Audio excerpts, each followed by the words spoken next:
Dear and dear student, चलिए हम आपके साथ आज हम ऐसे टॉपिक पर डिस्कस करने जा रहे हैं जिसका नाम है सेल वॉल। तो सेल वॉल वो होता है। चलिए हम सेल वॉल के बारे में पहले डिफिनेशन क्या है, सेल वॉल की डिफिनेशन जान लेते हैं और उसके बाद एक एक पॉइंट आपके साथ हम डिस्कस करते चलेंगे ताकि आप लोगों को आसानी से समझने में कोई दिक्कत ना हो, समझ में आ जाए। तो चलिए उसके बारे में हम डिस्कस करते हैं कि cell wall is a structural layer that surrounds immediately outside the cell membrane। तो हम आपको यहाँ पर इसका डायग्राम भी बताते चलेंगे ताकि आप लोगों को यहाँ पर आप ध्यान से देख लीजिए। इस cell wall is structural layer that surrounds immediately outside the cell membrane. तो यहाँ पर आप देख सकते हैं ये स्ट्रक्चर, ये डायग्राम में चाहे स्ट्रक्चर में। तो यहाँ पर ये जो सेल वॉल है, ये जो हो गया आपका, ये जो ग्रीन कलर का दिख रहा है ये सेल मेम्ब्रेन हो गया। और ये जो just outer side of the cell membrane ये सेल वॉल यहाँ पर होता है। जो ग्रीनिश येलो कलर का है ये सेल वॉल होता है। तो हमें उम्मीद है कि आपको समझ में आ गया होगा कि सेल मेम्ब्रेन के जस्ट बाहर ही सेल वॉल होता है। तो हम आपको उसी स्लाइड पर फिर से वापस लेके चलते हैं। ये तो हमने आपको समझने के लिए दिखाया था। तो दूसरा पॉइंट क्या है, यहाँ पर दूसरा पॉइंट ये है कि plant cell in addition to the plasma membrane. Second point हम डिस्कस कर रहे हैं। Plant cell addition to the plasma membrane have another rigid outer coming called cell wall. तो थर्ड पॉइंट क्या है कि cell wall remains outside the plasma membrane. Cell wall remains outside the plasma membrane and plant cell wall is mainly composed of cellulose. तो यहाँ पर हम आपको दो चीज यहाँ पर डिवाइड किया गया है, यहाँ पर दो चीज के बारे में बताया गया। सेल वॉल जो होता है प्लाज्मा मेम्ब्रेन या सेल मेम्ब्रेन के बाहरी हिस्सा जो होता है उसको सेल वॉल कहते हैं। और ये जो सेल वॉल होता है, cell wall made up of composed of cellulose, cellulose का बना होता है। चलिए अब इसके बारे में हम इसका फंक्शन जान लेते हैं। सेल वॉल का फंक्शन होता क्या है। Cellulose is a complex substance. यहाँ पर हमने आपको दिखा दिया कि ये सेल वॉल जो है मेनली कंपोज्ड ऑफ सेलुलोज का होता है।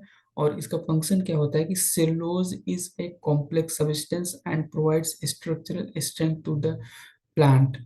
तो हम आपको इसके बारे में और अच्छे तरीके से बता देते हैं कि सेल वॉल का फंक्शंस क्या है। सेल वॉल के फंक्शन जो होते हैं कि संरचनात्मक सहायता प्रदान करता है और कोशिका के आकार को बनाए रखने के अलावा कोशिका भित्ति भौतिकी और जैविक खतरों के विरुद्ध एक सुरक्षात्मक बाधा के रूप में कार्य करता है। तो ये हो गया ये सेल वॉल का फंक्शन। तो अब दूसरा टॉपिक क्या है कि व्हाट इज प्लाज्मोलाइसिस।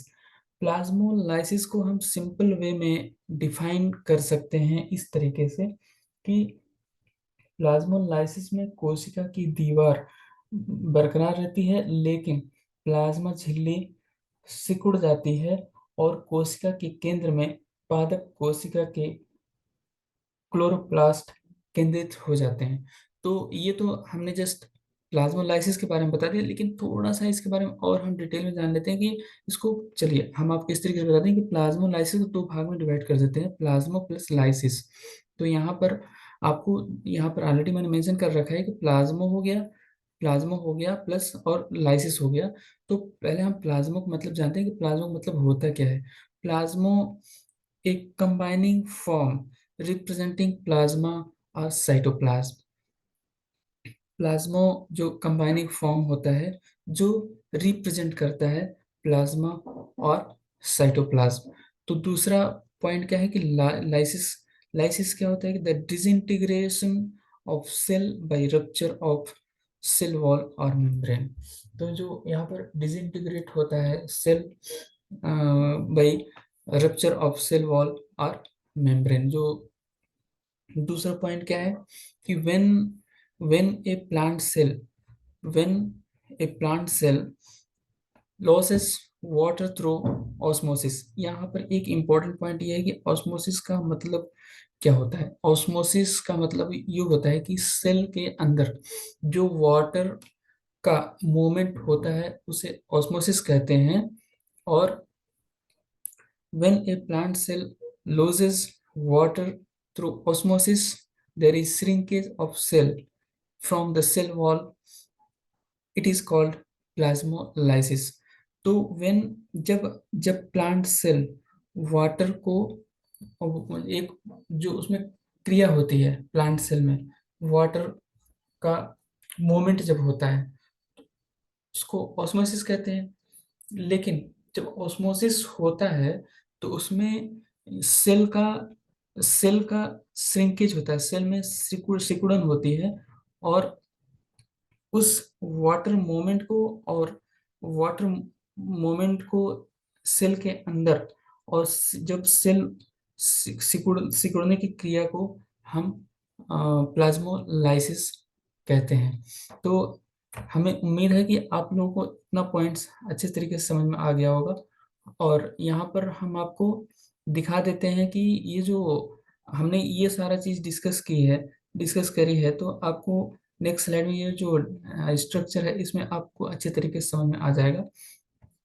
तो यहाँ पर ये जो हो गया माइटोकॉन्ड्रिया। पहली बात तो हम सेल वॉल के बारे में डिस्कस कर रहे हैं। सेल वॉल, ये जो ग्रीन कलर का दिख रहा है वो प्लाज्मा मेम्ब्रेन या सेल मेम्ब्रेन हम कह सकते हैं। और जस्ट उसके आउटसाइड, उसके जस्ट बाहरी हिस्से को, जो ये ग्रीनिश येलो कलर का है, उसको सेल वॉल कहते हैं।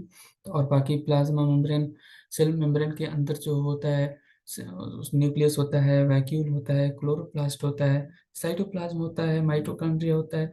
तो इन सब सारी चीज़ों को हम आपको एक एक करके धीरे धीरे डिस्कस करते चलेंगे, ताकि आप लोगों को अच्छे तरीके से समझ में आ जाए। जहाँ पर आप लोगों ने समझ में आया हो वहाँ पर आप मुझसे कमेंट बॉक्स में क्वेश्चंस पूछ सकते हैं, हम सारे आंसर्स देंगे, वो भी अप्रोप्रिएटली। तो आप लोगों को, हमें उम्मीद है कि आप लोगों को ये वीडियो और ये जो सेल वॉल का डिस्कशन था अच्छे से समझ में आ गया होगा। और मिलते हैं नेक्स्ट वीडियो में। तब तक के लिए आप अपना बहुत सारा ख्याल रखिए। Thank you. Thank you so much.